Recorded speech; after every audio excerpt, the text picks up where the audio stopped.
Alright people, it's time to get back to the custom amp build project now that I'm done with the Marshall JCM 2000 fix. As you can see, I have punched out all the chassis. It still has all the plastic wrap on, that's just to keep fingerprints off it. So we're going to remove all this plastic and extra stuff first. And we're going to, the next goal after this, we are going to take the chassis out and paint it. Ooh, there's a lot of little metal shavings in here I got to get rid of.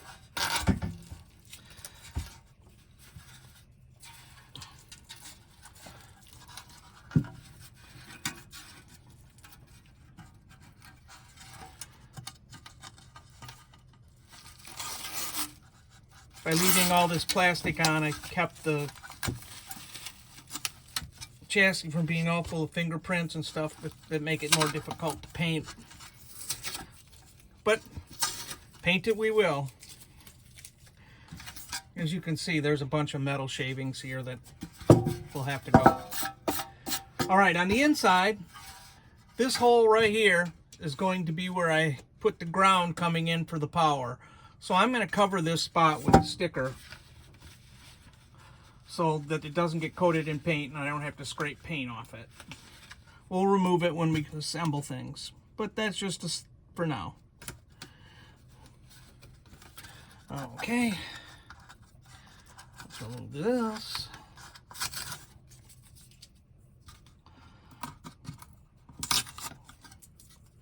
Okay, now there's this piece. We'll need that to go away so we can paint. This protects the metal too. And you can do it with just this protectant on and keep the chassis mostly clean. I prefer to keep the extra plastic on. Alright, I'll be back once we're done painting.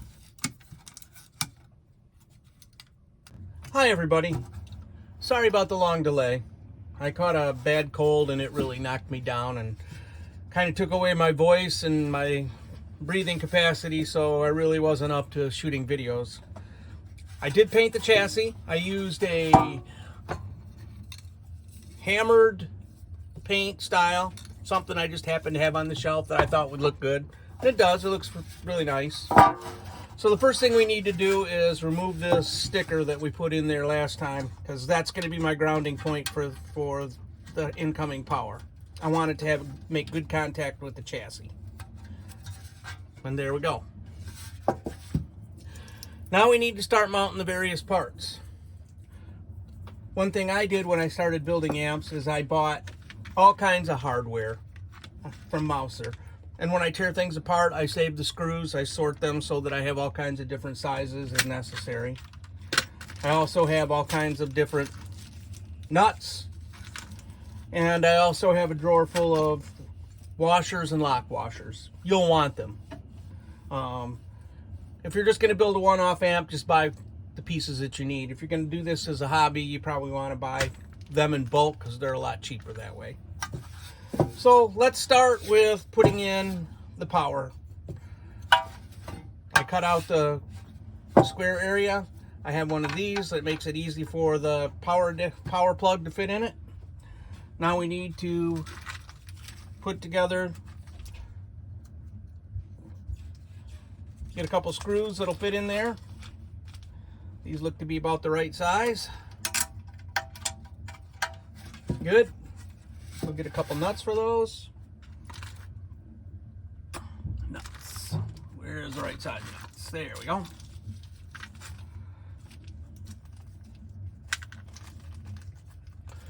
I like using these kind of power outlets rather than wiring the power directly in. That way, you know, you can easily remove the power from your project when you need to, and it looks nice.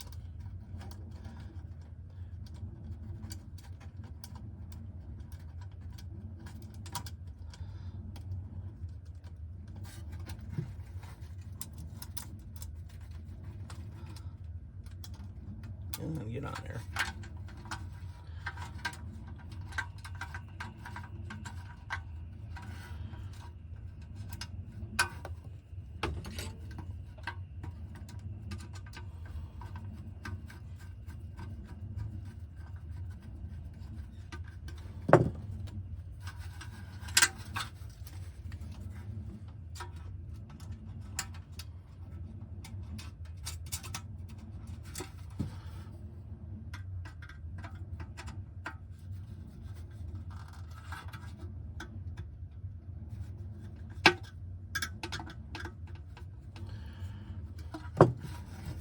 For amps these days, you'll also want a fuse holder of some sort, because the last thing you want to do is not have your amp properly fused. And you'll see where I mounted it. I mounted it right near the power outlet.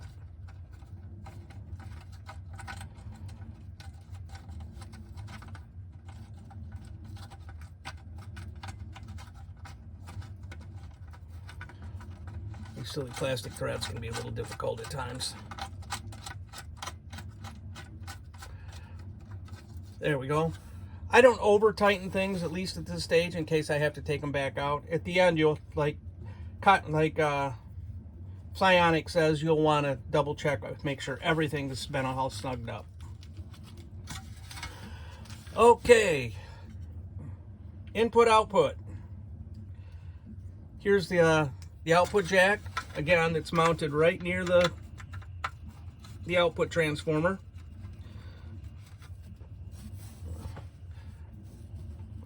Same with the input. The input's mounted on the front panel nearest the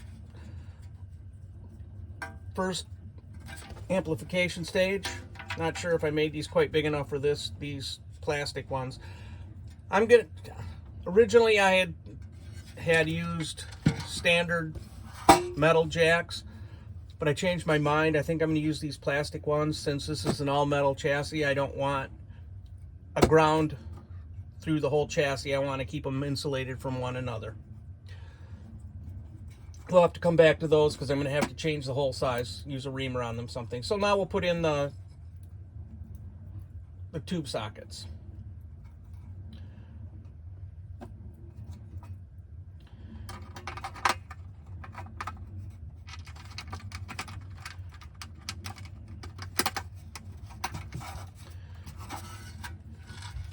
These can be a really big pain in the butt to get the nuts on them, because your tolerance here is very small.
Okay, this is going to take a little while, so I'll come back after I'm done mounting all these.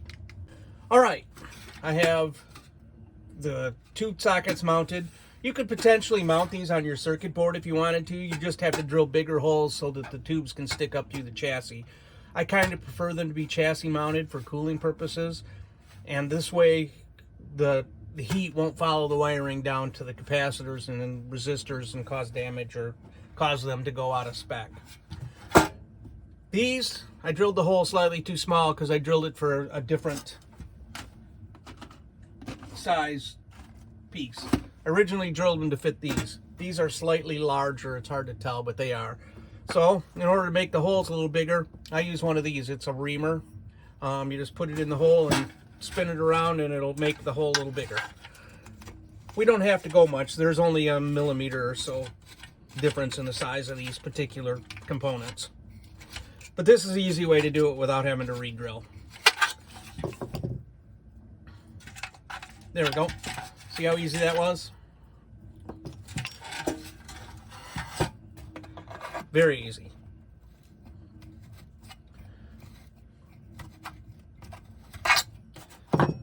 Make sure this one fits. There we go. Like I said, it was just a tiny bit of difference. So we'll get these put in. The nice thing, like I said, these plastic ones are the European standard in that it isolates the audio circuit from the chassis ground. Eventually we'll have to pull these back off to solder to them, but for right now we'll just put them in.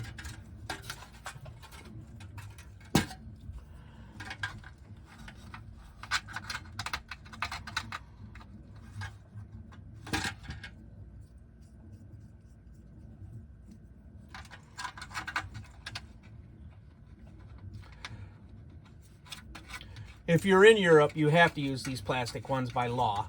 In America, we can still use these. In my opinion, the plastic's probably a little better design, but these are cheaper. All right, those are mounted. I'm not going to mount any of the pieces that for tone controls and the amplifier controls, the gain controls, because they're going to be put in at the time I do the circuit board. The other piece that we have to do is, see these big holes I drilled in the chassis here? That's for wires to go down from the transformers to underneath the chassis. These chassis holes can be a little rough. If you can, you should use grommets. I have some grommets. I'm not sure I have enough, but I think I do. Yes, I do. So you put those in there, and hopefully you have enough space for all the wires.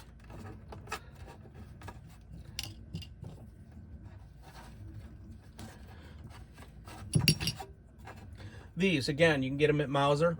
They're inexpensive, but it's just one of those things you don't think of until you need them. I know, because I've forgotten them many times and had to order a bunch of them up.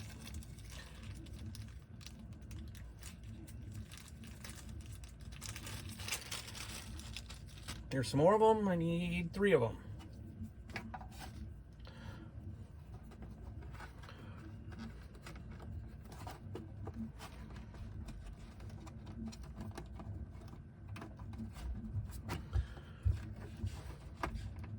These fit in 1/2-inch holes, by the way.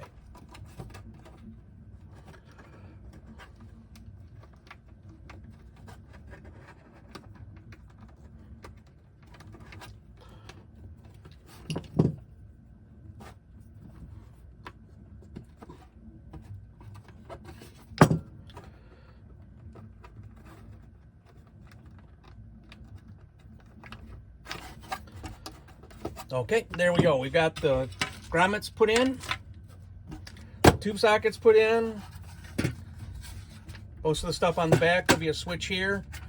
That will be an impedance switch to switch between 4 and 8 ohms or 8 and 16 ohms, depending on what decisions I make.